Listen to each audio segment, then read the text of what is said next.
बहुत सारे सवाल उठते होंगे कि ये ताजमहल का नक्शा कौन बनवाया था, उस समय कौन था, कितनी सैलरी के महीने की।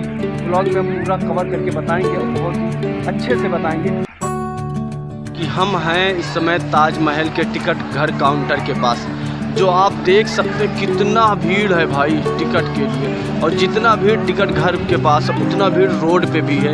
इतना ज़्यादा लोग आते हैं टूरिस्ट देखने के लिए ताजमहल को, इतना ज़्यादा है भाई। तो पहले आपको हम दिखाएंगे कि टिकट कितना कितना है, तो चलते हैं आगे। और दूसरी चीज़, आप इसको ऑनलाइन भी बुक कर सकते हैं, ऑफलाइन भी ले सकते हैं, दोनों ऑप्शन दिया गया है।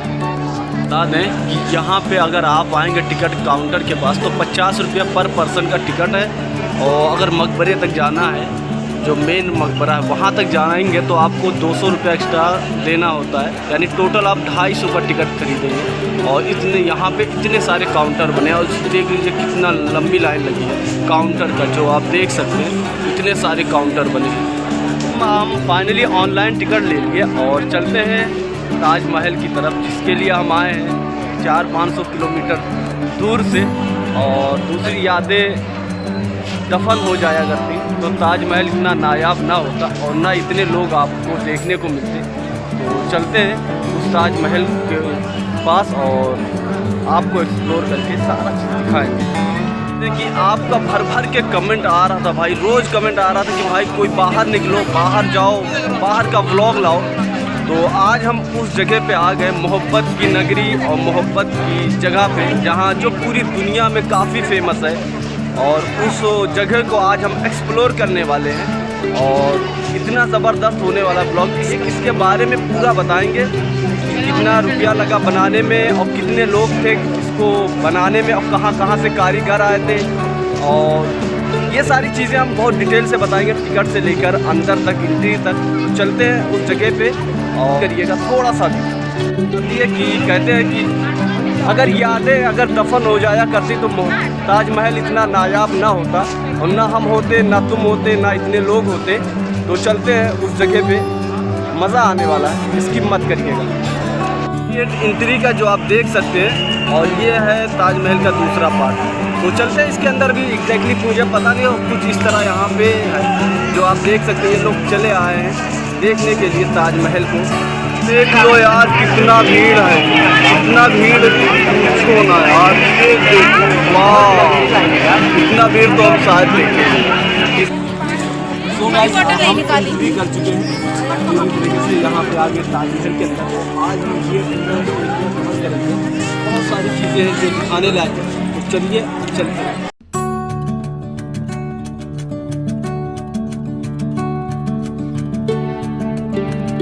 है ताजमहल, मोहब्बत की नगरी ताजमहल और मोहब्बत की जगह पे जो आज हम आपको दिखाने वाले हैं।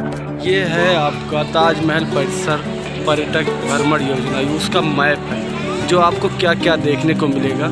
मुख्य मकबरा, मेहमान खाना, पूर्वी दीवार, ये सारी चीज़ें जो हैं आपको देखने को मिलेगी। ये जो आप देख सकते हैं ध्यान से, तो ये आपको मेन गेट पे आपको देखने को मिल जाएगा ये चीज़। तो चलते हैं अब अंदर की ओर। चेहरा मेरा साफ नहीं आ रहा है, लेकिन ताज का एकदम सीधा यहाँ पे पड़ता है। तो आपको बता दें, हम उस पॉइंट पे खड़े हैं जहाँ पे आप ताज का मूर्ति को देख सकते हैं। और ये पॉइंट एक ऐसा है जहाँ से थोड़ा सा आगे बढ़ेंगे ताजमहल उतना छोटा जाएगा, जितना आप पीछे जाएंगे आपको ताजमहल भारी दिखता चला जाएगा। कुछ इस तरह है ये। तो ये है दूसरा पॉइंट जो सबसे ज़्यादा ताजमहल के सामने फ़ोटो क्लिक किया जाता है, सबसे ज़्यादा। यहाँ पे कुछ इस तरह भीड़ है, हम आपको दिखाते हैं। ये आप देख सकते हैं कितना भीड़ है।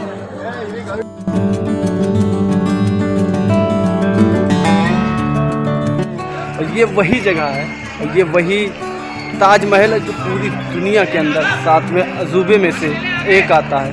और ये ताजमहल पूरी दुनिया में इतना ज़्यादा फेमस है कि लोग देश विदेश से आते हैं घूमने के लिए, इसको निहारने के लिए।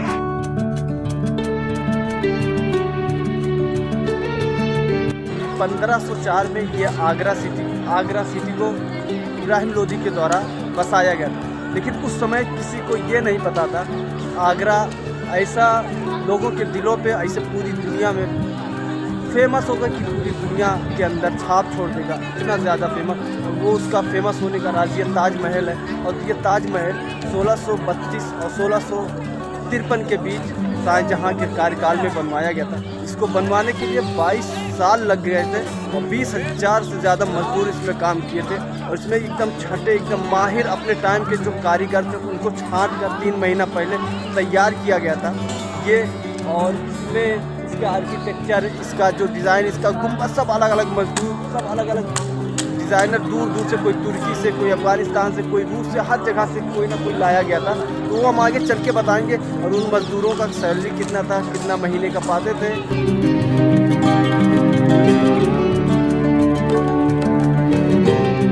फाउंटेन है ना, ये फाउंटेन सीधा उस गेट से मैच होता है, एकदम सीधा गया है और कोई थोड़ा सा भी इधर उधर फ़र्क नहीं है। और उसके साइड में इसे गार्डन लगा दिया गया और ये है गार्डन। गार्डन में एंट्री नहीं है। थोड़े से पास में इसका गुंबद दिखाएंगे, गुंबद के बारे में बताएंगे, गुंबद कितना चौड़ा है और क्यों झुका है, ये सारा चीज़ हम बताएंगे। और गुंबद का डिज़ाइन जो था वो कहाँ के कारीगर ने तैयार किया था, ये सारा चीज़ थोड़ा सा क्लोज हो जाए फिर बताएंगे। इसमें बहुत सारे सवाल उठते होंगे कि ये ताजमहल का नक्शा कौन बनवाया था, उस समय कौन था, कितनी सैलरी की महीने की, और ये जो गुंबद पे उनका डिज़ाइन कौन तैयार किया, उनका आर्किटेक्चर कौन था, ये सारा चीज़ आपके मन में बहुत सारे सवाल उठते होंगे। तो हम इस ब्लॉग में पूरा कवर करके बताएंगे और बहुत ही अच्छे से बताएंगे। थोड़ा बैक करके बोलते हैं क्योंकि सामने से जब करो तो लाइट का इफेक्ट पड़ता है तो पीछे का बैकग्राउंड नहीं दिखता। तो बैक कैमरे से आपको सब कुछ बताएंगे। ये जो ताजमहल का जो नक्शा उस समय बनवाने से पहले तैयार किया गया था, ये 6 महीना पहले सारे दुनिया भर के कारीगरों को बुला लिया गया था शाहजहाँ ने।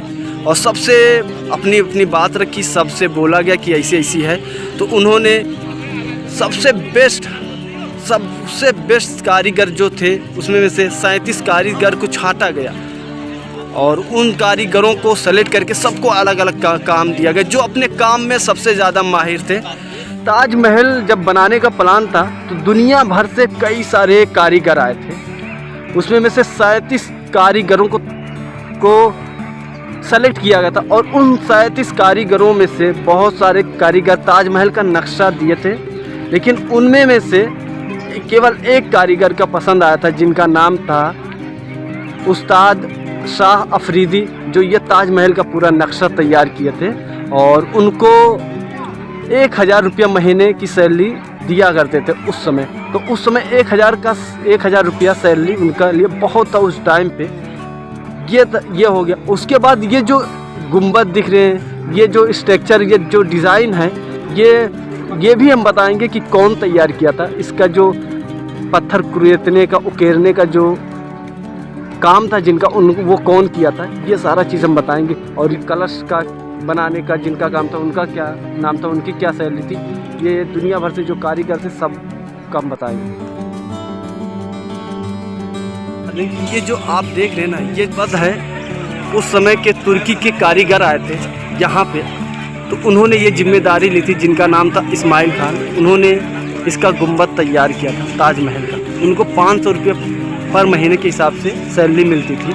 और दूसरा इसका जो कलश है, जो आप कलश देख सकते हैं, इस समय जो पाकिस्तान लाहौर में है, लाहौर पाकिस्तान में है, तो वहाँ के कासिम खान थे, उन्होंने इसका कलश तैयार किया था। उनको भी 500 रुपये 200 रुपये के हिसाब से सबको जिसका काम था उसके हिसाब से सैलरी दिया जाता। तो उस ज़माने में बहुत ज़्यादा था। ये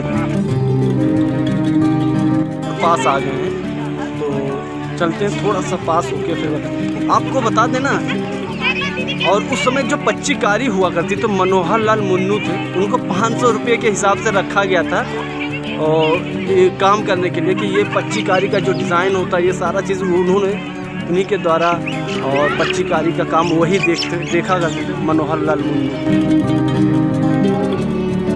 सो गाइस, आपको हम बता दें कि ये जो आप देख रहे हैं ना, ये कुछ आपको टेढ़ा नज़र आ रहा है, झुका आगे की और बाहर की ओर झुका हुआ है। ऐसे ये भी झुका हुआ है। ये इसका सबसे बड़ा रीज़न था क्यों झुका है, तो आपको बता दें कि ताकि ये जो कभी भूकंप वगैरह आए, कभी कुछ ऐसी कोई आपदा है जो, ताकि इसके कलश पे ना गिरे, ताजमहल पे नुकसान ना हो, जब भी गिरे बाहर की ओर गिरे, जिसकी वजह से इसको थोड़ा सा झुकाव के उस पर बनाया गया। ये इसकी खासियत है। ये भी है कि जब ये ताजमहल बन रहा था तो उस समय इतने महंगे महंगे इसमें मार्बल्स यूज़ किए गए, जैसे राजस्थान का मकराना मार्बल था जो वाइट कलर का होता है, इसमें यूज़ किया गया था। बहुत सारी जगहों से बहुत सारे चीज़ मंगवाए गए थे, तब इसमें जाके यूज़ किया गया था। और कहते हैं कि उस समय जब ये ताजमहल बन रहा था तो 32 करोड़ रुपया लगा था इसको बनवाने में। ये 22 साल लगे थे बनने में इस ताजमहल को। लोगों ने बहुत सारे इसके ताजमहल को लेकर बहुत सारे भ्रामक सवाल, बहुत सारे मिथक सुने होंगे कि शाहजहाँ ने जब इसको बनवाया था तो जितने मजदूर उस समय काम कर रहे थे, जितने कारीगर थे, सबके हाथ काट दिए थे। लेकिन ऐसा कुछ नहीं है। इसका सच्चाई तो ये है कि पहले क्या होता था कि जितने भी महाराजा राजा हुआ करते, कोई ऐसी यूनिक चीज़ बनवाते थे तो मज़दूरों को ख़रीद लिया करते थे। वो हमेशा के लिए कह देते थे कि हम तुमको ज़िंदगी भर सैलरी देंगे, तुम्हारे परिवार का खर्चा चलाएंगे और तुम्हारे लिए जो भी सारी व्यवस्था होगी सब कुछ करेंगे, तुम्हारे लिए घर देंगे, ज़मीन देंगे, जायदाद देंगे। तब इसी वजह से जब लोगों से पूछा जाता था कि जैसे लोग सोचते हैं कि जब बहुत से आम भाषा में कहते हैं कि मेरे हाथ कटे हुए, यही था सच्चाई। क्योंकि पहले के लोग ये सोचते थे कि अगर आज ये यहाँ पे बना दिए, कल को किसी और देश में जाके किसी और जगह पे बना दिए तो इस जगह की कोई वैल्यू नहीं रहेगी, जिसकी वजह से ये सारे उस समय के सारे महाराजा राजा वगैरह करा करते थे। क्योंकि उनको इतनी ज़्यादा दे देते कि वो ज़िंदगी भर खाया करते थे, तब वो लोग कहते थे कि मेरे हाथ कटे हैं। तो ये सच्चाई है, हाथ किसी का नहीं कटवाया गया था। और वही जो लोग को दिया गया था तो शाहजहाँ ने उनको एक बस्ती भी बना के दे दिया था, ताजगंज, जो वहाँ यहीं के मज़दूर जाके वही ताजगंज में जाके बस गए थे, जो आज भी उनके जनरेशन के लोग मिल जाएंगे। उन लोग को बहुत गर्व फील होता होगा कि हमारे बाप दादाओं ने ये ताजमहल बनवाने में काफ़ी हेल्प की, काम भी किया, वो लोग गर्व फील कर रहे होंगे। तो ये है सच्चाई। इसके ये पूरा एरिया 42 एकड़ में फैला हुआ है। ये मस्जिद है, ये मकबरा है और गेस्ट हाउस, 3 चीज़ आपको यहाँ पे ताजमहल के अंदर देखने को मिलेगी।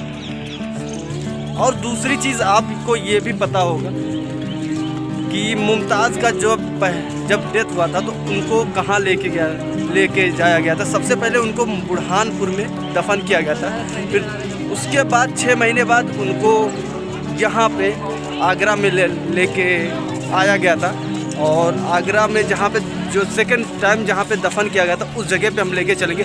तीसरा जो इसमें दफन किया गया था ताजमहल के अंदर, तो वो वहाँ पे जाना अभी टिकट वहाँ पे एक्स्ट्रा लेना पड़ता है टिकट का, तो वो अभी नहीं जाएंगे, वो किसी अन्य ब्लॉग में दिखाएंगे। तो हम चलते हैं जहाँ पे सेकंड टाइम उनको मुमताज़ को दफन किया गया था, उस जगह को दिखाएंगे हम। जब आप थोड़ा सा और आगे आएंगे ना तो भी आपको ये पार्क के अंदर आपको देखने को मिल जाएगा जहाँ पे मुमताज़ को सेकेंड टाइम दफनाया गया था, यही वो जगह। फिर यहाँ से ट्रांसफ़र करके वहाँ लेके जाया गया था ताजमहल के अंदर, क्योंकि जब ये बन के तैयार हो गया था ताजमहल तब गई थी वहाँ। बुरहानपुर से पहले यहाँ लाया गया सेकेंड टाइम, और सेकेंड टाइम से फिर थर्ड टाइम पे उनको वहाँ पे दफनाया गया था ताजमहल के अंदर। तो यही है मुमताज़ का सेकेंड कब्र। अब चलते हैं दूसरे जगह। थोड़ी दूर चल के ताजमहल के थोड़ा क्लोज आए हैं। इसका आपको एक बहुत बड़ा सच्चाई है कि ताजमहल का कलर दिन में 3 बार चेंज होता है। एक होता है सुनहरा, एक होता है गुलाबी और एक होता है सफ़ेद। जो देख सकते हैं 3 बार कलर बदलता है, रात सुबह दोपहर। ये मस्जिद है, मस्जिद के जस्ट सामने आपको ये वज़ू खाना देखने को मिल जाएगा। ये है वज़ू खाना जो ताजमहल और मस्जिद के बीच में आपको मिलेगा। ये देखिए, ये लिखा है वज़ू हौज। अब चलते हैं दूसरी छोर की ओर, जो यहाँ से आप यमुना नदी का दर्शन करेंगे। चलते हैं। ये आप ये देख सकते हैं, ये है आपका यमुना नदी, और यमुना नदी के किनारे है स्थित ये ताजमहल। सो गाइस, अब हम आ गए हैं ताजमहल के बैक पॉइंट पे, जहाँ पे आपको ये यमुना नदी देखने को मिलेगी। इसी के जस्ट किनारे ही ये ताजमहल स्थित है। तो चलते हैं आगे और देखते हैं क्या है आगे देखने को मिलेगा। आप ये देख सकते हैं कि ये जो बिल्डिंग है ये है मेहमान खाना। उस समय के जो मेहमान हुआ करते थे वो इसमें रहते थे और इसी के जस्ट बगल में मस्जिद है। और यहाँ पे 2 सुरंग है जो इसके अंदर गए हैं, एक वो सुरंग है और एक इसके आगे सुरंग है, इस अपोजिट साइड यही 2 सुरंग है। सब लोग फ़ोटो शूट कर रहे हैं और ये एक पॉइंट ये है जो मेन पॉइंट है। पूरा लोग आते यहीं पे सबसे ज़्यादा फ़ोटो क्लिक करवाते हैं, एक ये और एक वो। देखने के लिए इतना एक्साइटेड थे भाई, लेकिन एक्साइटेड जितना तो उतना ही डाउन हो गए। यकीन मानिए कि बिना खाए पिए चले आए थे और यहाँ जब आए तो भाई इतनी दुर्गति हुई कि सोचे भी नहीं थे यकीन नहीं होगा, इतनी ज़्यादा भूख लग गई ना कि चलने भर का हिम्मत नहीं है। तो पहले तो हम थोड़ा अपना पेट पूजा करेंगे, उसके बाद चलेंगे। हम लोग एक्सप्लोर कर लिए, तीनों बंदे थे। और वीडियो बोल भाई कैसा लगा ताजमहल? ताजमहल देख के इतना ज़्यादा मज़ा आया ना, लेकिन गलत लगा हुआ था भाई, सच में बताऊँ भाई। ताजमहल वाकई इतना खूबसूरत है, जितना फ़ोटो पिक्चर वीडियोस में देखते हैं बहुत ही खूबसूरत है, सच में लाजवाब है। एक बार ज़रूर आएँ। और बाकी अगर वीडियो अच्छी लगी तो भाई साहब आपको वीडियो अगर अच्छी लगी हो, अच्छी तो लगी होगी क्योंकि ताजमहल का वीडियो था। अगर वीडियो अच्छी लगी हो तो वीडियो को लाइक कीजिए, कमेंट कीजिए और ज़्यादा से ज़्यादा शेयर कीजिए। मिलते हैं आपको एक नए और फ्रेश वीडियो में।